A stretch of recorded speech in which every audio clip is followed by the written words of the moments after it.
Well, 8.2 million. That's how many fewer workers our economy has following this pandemic. You'd expect that to slow things down, yet productivity is booming. Steve Leisman is here with more about that. Steve? Hey, Kelly, yeah, it is an astonishing fact of the pandemic. Output from the U.S. economy has now topped the level from before the pandemic, but with 8 million fewer, 8.2 million to be precise, fewer workers. It's a result of booming productivity that several economists believe will outlast the pandemic, and that's good news for workers and corporate profits. The sources of the productivity boom, well, you've heard them. More e-commerce, that's going to stick around. Work from home, that's going to stick around. Doing more with fewer workers, better business processes, and of course, some creative destruction. Productivity normally booms after recessions. Unproductive businesses close. That's the creative destruction part. And often the least efficient workers are let go. But then it comes back down to earth as the economy normalizes. The difference this time, new technological advances and ways of doing things like virtual real estate sales and work from home, they're not seen going anywhere. In fact, a paper by 3 researchers, including Stephen Davis from the University of Chicago, it concluded after 30,000 interviews of workers and employees about working from home that, and I quote here, much of the COVID-induced shift to work from home will stick long after the pandemic ends. We project that American workers will supply about 20% of full workdays from home, 4 times the pre-COVID level.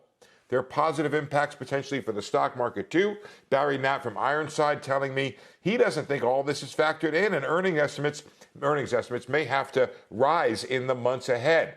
What are the results? Well, you can get higher wages from better productivity, higher profits as well, increased potential GDP growth, slower employment gains as it's a little harder to put some of the workers back to work, but also this challenges the high inflation story. Work from home, Goldman Sachs says, has mobilized part of the household capital stock, home offices and computers for business purposes, much like what Uber and Airbnb did for cars and second homes. Now, a lot of these technologies, hey, they were around before the pandemic, but the crisis has shown that necessity is the mother, in this case, Kelly, of adoption. It's fascinating. Stephen, stay right there because we're going to speak more about this with David Zervos himself. I know you're talking to about his views on all this. I especially want to spin it forward and look at what this economy might look like in the next 6 to 12 months. Dave, welcome. Dave's the chief market strategist at Jefferies. And I guess before I kind of get into the big picture, I want to make sure our viewers have a sense, Dave, of where these arguments are pointing in terms of market impact. All of this is paving the way for what kind of stock market and bond market for the time being, do you think? So I think Steve alluded to a lot of this in his opening discussion, but a lot of this is just, it's very good for corporate profits. It's actually good for wages. It's a bigger pie to share. How that gets split up between capital income and labor income is debatable. But I think what we proved between Q1 of 2020 and Q1 of 2022 is that we can produce basically at or more GDP with, on average, about 8.5 million during the quarter workers, 8.5 million less workers. And it's an astounding fact. And it's got a good side and a bad side. The good side is, wow, we're really productive and we really adapted to this world where we went to less labor-intensive businesses. And the other part is, well, okay, what are we going to do with the fact that we've got a pretty serious unemployment problem still, right, and a lot of those jobs may not come back? But here's what I find very interesting to ask both of you. So, Dave, I'll start with you. We are about to see this all slow down and change, though, aren't we? I mean, a portion of this will last, but the rest of the part that we're getting productivity gains from is from closed down parts of the economy that the public doesn't actually want closed down. They want to go to restaurants. They want to go to stores. They want to go to, the summer carnival. They want to go on cruise ships. They want all of these things that weren't operating in the pandemic are about to come back online in a big way. Isn't that going to increase the labor force, slow productivity, and reverse some of what you're talking about? It may, but you also have to juxtapose that with what businesses that adapted to an online business model and reinvested in more of an online business model are going to do going forward. Are you going to build more showrooms if all of a sudden everything went virtual for your car sales, for example, or whatever big ticket item you were doing? I think the big question, and I don't want to dismiss what you're saying, there's definitely going to be a few million jobs probably added back that come into retail and hospitality. And again, those are going to be less productive because they're just more labor-intensive jobs. But what we really did is we had a recession, and as Steve said, productivity goes up after recessions, but we had a recession because we decided, or we had to we had to decide to do things with less people or less interaction. And what that caused us to do was really innovate in the less interactive ways, all of these businesses. And I think that is much more here to stay than maybe people are thinking in the future. And it really portends a very different outlook for how a number of businesses outside of leisure and hospitality, whether it's financial services or whether it's transportation services or whether it's any form of goods production as well, it just means that more of a online or more of a virtual or a less labor less in the real world. Yeah. will hold in the boardrooms. Kelly? And I think that's going to be a big difference in how this labor market bounces back. Steve? Yeah, so the Dark Ages were characterized by the loss of technologies from the Roman era, from the Roman Empire. We're not going to enter the Dark Ages here. We're going to remember the things we learned from the pandemic, and we're going to hold on to them because they're profitable and because they're efficient and because we live better with them. If you can do the job without the commute, well, you're going to do the job without the commute. If part of the job involves some commute, well, that's fine too.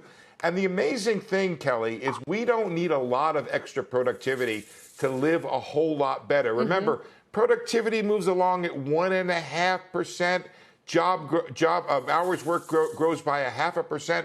So potential is somewhere between 1 3/4 and 2. If we can hold on to 0.5 point or even a point of that extra productivity, we're all going to live a lot better. It jumps up potential GDP to 2.5%, maybe 3%. That's a big jump. It is. It's huge. It's a wonderful thing, as long as you kind of eventually get all the rest of those jobs as productive, I guess, as you would say. But Dave, before we have to go, I want to ask you about something else that kind of underpins all of this. It's inflation. And it's striking to read your notes at a time when most people out there in the world are screaming about hyperinflation and sell your bonds and short your bonds and bond yields are going up and the Fed's going to let it run hot and all of these things. I want you to tell everybody why you're happy to buy every single bond that they want to sell. Okay, maybe once we get over 2% on the 10-year. Right. I'm not happy to buy them here. I don't think they offer a lot of value. I've been telling our clients that since the beginning of the year and since we vacated some of our standard risk parity strategies of last year, a whole decade. But let me just say, I think it's amazing that we had a core CPI print, which was the highest in nearly 40 years, and the bond market can't sell off. You got to think about the highest core monthly print in 40 years, since September 1981, when the bad old days of stagflation were there, and the bond market is kind of stuck in the mud. Is that because of the Fed? Is that people, the critics will say it's Kelly? all because the Fed is buying? Well, go ahead, Steve. No. I was just going to say very, very quickly that, Kelly, can you imagine the real disinflationary and deflationary forces in the U.S. and the global economy that we can't move the bond market with massive fiscal spending and massive Fed easing out there? That tells me that there's a lot of things pushing down the outlook. Because I think the inflation is slowing the economy to some extent. Dave, I mean, is that part of your view that when you have price hikes and shortages and things like this that, you know, are sort of resulting from the pandemic, that can act as a brake? Look at what's happening in the housing market. People are going to substitute out. If oranges go up, they buy more apples. If steel goes down, they're going to buy more of that relative to lumber. We've heard, you know, people say it's cheaper to build with steel than lumber now, which is obviously not going to last. But again, I think more importantly than all that is that the market is not really buying into some hyperinflationary story. There's a lot of guys that love to come on and talk about it, and they preach the end of fiat currency and they preach the end of the Fed, and they want to tell us why the Fed does such a terrible job when actually the unconventional monetary policies are really the only reason we got out of the last two recessions. But in general, I think people just aren't putting their money where their mouth is. They're scared. They've been beaten up. The inflation bets, the big inflation bets that have taken place over the last 3 decades, not just even the last decade, going back to the 90s, have all been losers. All right. And so people are a bit gun shy. And I get that. I hope we get some big inflation prints. I want to take bond yields up north of 2% to 2.5%. I want to have a lot of rate hikes priced in for the next 5 years. And then I want to go back to my standard risk parity trades where I have value in the fixed income market. And people can actually do their 60-40 bond trades again. And mom and pop have a way to have a safe asset that isn't zero or negative yields. Yeah. So, Steve, I'll give you the quick last word on all this.